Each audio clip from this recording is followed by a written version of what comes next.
Hey Canucks fans, the club tried to shake things up with some new line combinations at practice today, and it's time for another edition of Ask Me Anything.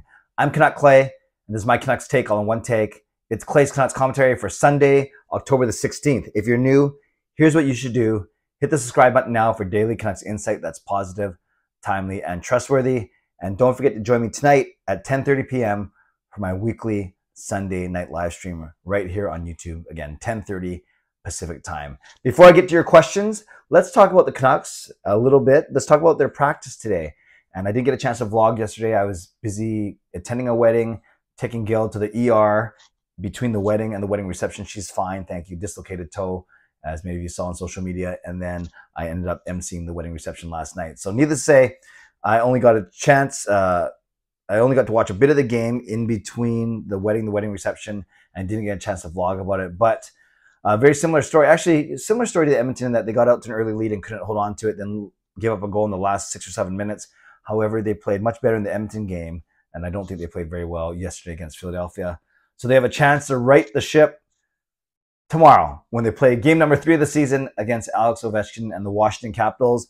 And the biggest switch in practice day was they flopped Miller and Horvat. So the lines were Miller with Podkolzin and Garland, as opposed to Horvat, Podkolzin, Garland. So Miller, Podkolzin, and Garland. And we saw that combination a few times last season.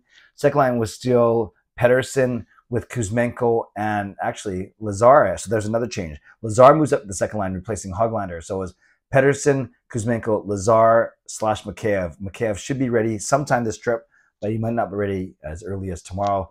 Then that left Horvat with Pearson and Boeser. So whether you call it that first line, second line, or third line, it doesn't really matter how we order these. Horvat replaces Miller between Pearson and Boeser, and a fourth line of Oman, Joshua, and now Nils Hoglander. So I actually messed up when I said there's only one switch. There are 2 switches, but it affected all 4 lines actually.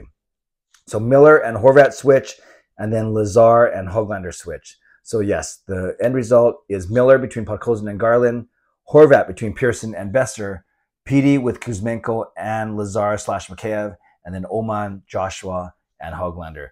Deep pairings had to switch too because Tucker Pullman did not play the entire game yesterday. It could be a recurrence of his headache, migraine, concussion symptoms, which would be horrible for him.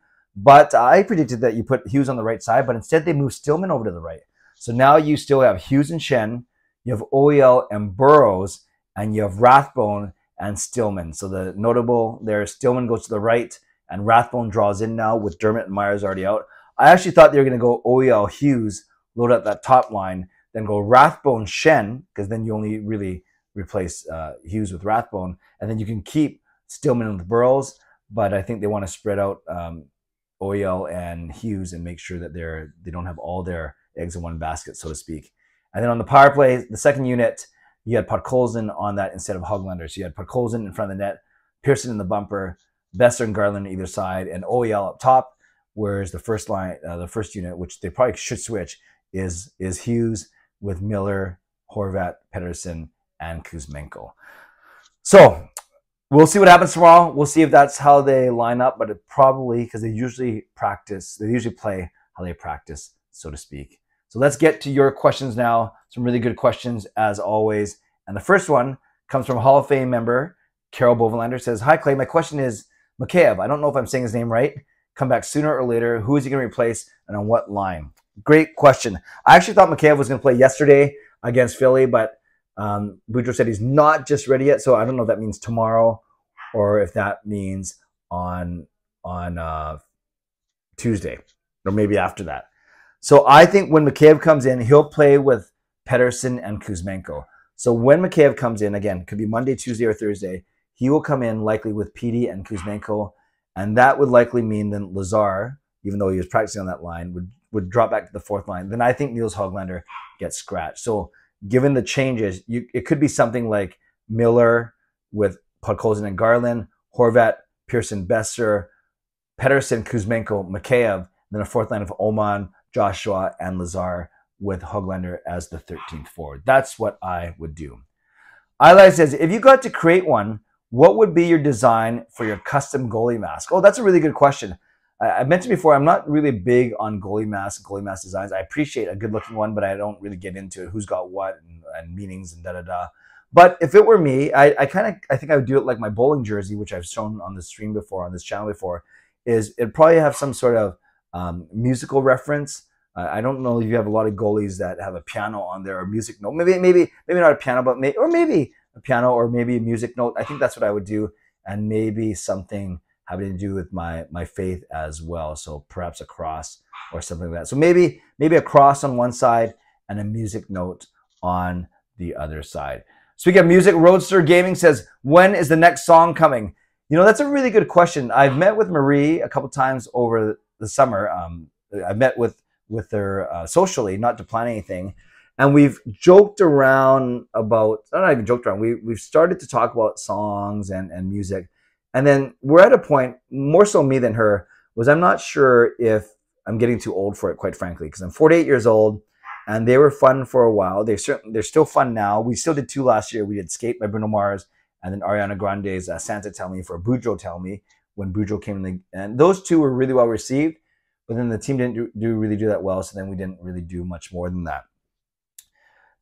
The songs always do well when the team is doing well. That doesn't ever discourage me from actually doing one. But I also wonder once in a while if they're kind of past their expiry date sort of thing. So I think I'll still do one, maybe at Christmas time, maybe one once the Canucks heat up or in the especially if they make the playoffs. I'm always down for a playoff song, but no plans immediately to do one in the immediate future. Tanner says, when will the Canucks be legit contenders? If legit means Final Four, division champion out of the playoffs, I think they're still good 2 or 3 years away. I hate to say that, but I think they are. Because I think there's a difference between making the playoffs and then being called legit contenders. The way this team is constructed, especially that blue line, and if the best players don't play like best players, I still think they're about 2 or 3 years away. Peter has 2 questions. The first one, Miller's been on the ice for all 8 goals. I understand it's hard to replace a guy who just put up 99 points, but his defense is pathetic, and he still gives the puck away. Do you think it was the right decision to extend him knowing the cap situation? It's easy to say that, Peter, after 2 really bad games by him, but he's not the only one who's had bad games. Also, when they announced it, as I mentioned, I was quite surprised, actually, especially at the term. But I can't sit here and say 2 games in that it was a bad decision or if it was the right or wrong decision. But obviously, he's the first one that's going to take accountability and say that he needs to play better. And he did say that yesterday.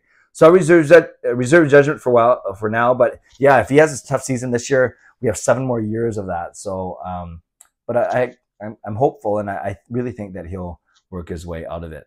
And then your second question, Peter, the Canucks missed the playoffs. Is it time to blow it up? Trade Horvat, Besser, Garland, Miller, and completely rebuild around PD, Demko, and Hughes. If the Canucks make the playoffs, I do think Rutherford and Alvin, not having any loyalty to any of these players, would be open to making moves. And yeah, it could be early trading Horvat because they don't think they can re-sign him. Or one of Besser or Garland. I think you got to keep one of them, but you could move the other because you do have Kuzmenko coming up. So we'll see. So let's cross that bridge when we get to it. Don't want to speculate now just after 2 games, but I think it's realistic if the Canucks don't make the playoffs this season. Maestro, why is top-handed right defense so hard to get compared to other positions? Well, 2 things. Number 1, most hockey players, it's weird. Even though I don't know what the stat is worldwide, maybe someone can look it up, but right-handers versus left-handers, do you think more people are right-handed in the world? But for whatever reason in hockey, there's more left-handers than right-handers. That's why it's easier to buy a left-handed stick. That's why you look across the league and most wingers, most forwards and most defensemen are left-handed. So already you're dealing with a smaller sample size. So then if you're dealing with a smaller sample size and you're good, of course, they're going to be very, very hard to find. Right shot defenseman. That's why anytime there's a good player in the draft, people jump all over him. So I think that's what it is Maestro's already, you're dealing with the minority as opposed to the majority in handedness, and then law of supply and demand. If you have a good right shot demand, you want to hold on to them. Hockey fan 44, tough loss for the Canucks against Philly. I think they had a better game against the Oilers. Yeah, I think they had a better game against the Oilers as well. That game was very embarrassing how they played against Philly. They were really slow. So no question there. But yes, I agree with everything you said there, hockey fan. Last 2, Derek, do you cheer for the Lions? I do. I went to a game this season. I do follow them. And who are the Canucks award winners for the end of the season? And will Demko get a Vezina before Markstrom? And does the Canucks special teams a problem? Can it get better? Okay, a lot of questions there. Canucks awards winners. I'd say most exciting is going to be PD. MVP still going to be Demko. Unsung hero will be Lazar. Best defenseman will be Hughes. And then will Demko win a Vezina before Markstrom? Not with this team. I think Markstrom has a stronger team, so he has a better shot. And Canucks special teams a problem right now? Yes. Can it get better? It has to.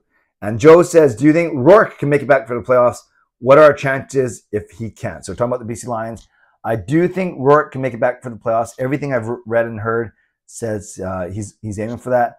And what are our chances if he can't?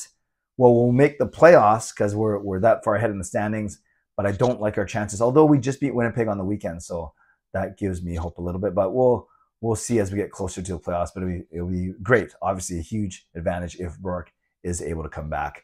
All right, Canucks fans, thanks for your questions. I hope I answered them to your satisfaction.